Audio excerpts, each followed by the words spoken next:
வேலை நிறுத்தத்திற்கு ஆதரவு கேட்டு அண்ணா தொழிற்சங்கம், சிஐடியு உள்ளிட்ட பல்வேறு தொழிற்சங்கங்கள் புதுக்கோட்டை அரசு பணிமனை முன்பு ஆர்ப்பாட்டத்தில் ஈடுபட்டனர். அரசு பேச்சுவார்த்தை நடத்தி வேலை நிறுத்தத்தை முடிவுக்கு கொண்டு வரும் வரை போராட்டம் தொடரும் என அவர்கள் தெரிவித்தனர். கோபிச்செட்டிப்பாளையம் கிளை அரசு போக்குவரத்து அண்ணா தொழிற்சங்கம் மற்றும் கூட்டமைப்பு கூட்டுக்குழுவினர் பேருந்துகள் இயங்காது என நோட்டீஸ் ஒட்டினர்.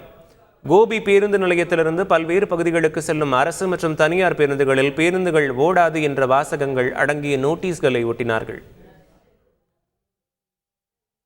ராமநாதபுரம் புறநகர் கிளை முன்பு தொழிற்சங்கங்கள் வெவ்வேறு கருத்துக்களை எழுதியுள்ளனர். ஒரு தரப்பு வேலை நிறுத்தம் எனவும், மற்றொரு தரப்பினர் வழக்கம் போல பேருந்துகள் இயங்கும், தொழிலாளர்கள் அனைவரும் பணிக்கு வர வேண்டும் எனவும் குறிப்பிட்டுள்ளனர். பேருந்துகள் இயங்காது என ராமநாதபுரம் முழுவதிலும் சிஐடியு உள்ளிட்ட தொழிற்சங்கங்கள் சுவரொட்டி ஒட்டியுள்ளனர். கரூரில் போக்குவரத்து தொழிற்சங்கம் வேலை நிறுத்தம் அறிவிப்பு எதிரொலியால் பேருந்துகள் தாமதமானதால் பேருந்து நிலைய விசாரணை அலுவலகத்தில் பயணிகள் குவிந்தனர். அங்கிருந்த ஊழியர்களிடம் தங்கள் ஊருக்கு செல்லக்கூடிய பேருந்துகள் எப்போது வரும் என்று கேள்வி எழுப்பினர். வேலை நிறுத்தம் தொடங்கியதாக தெரிவித்த நிலையில் பயணிகள் அவதியடைந்தனர்.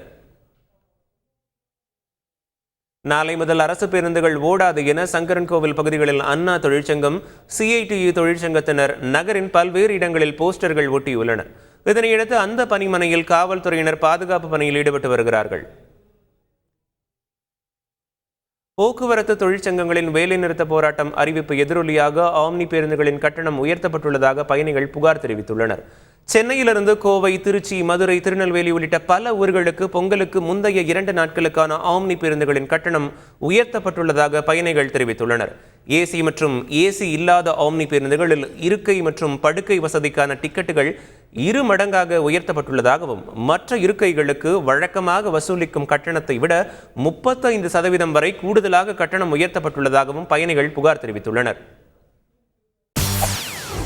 செய்திகளை உடனுக்குடன் தெரிந்து கொள்ள உடனே சப்ஸ்கிரைப் பண்ணுங்க.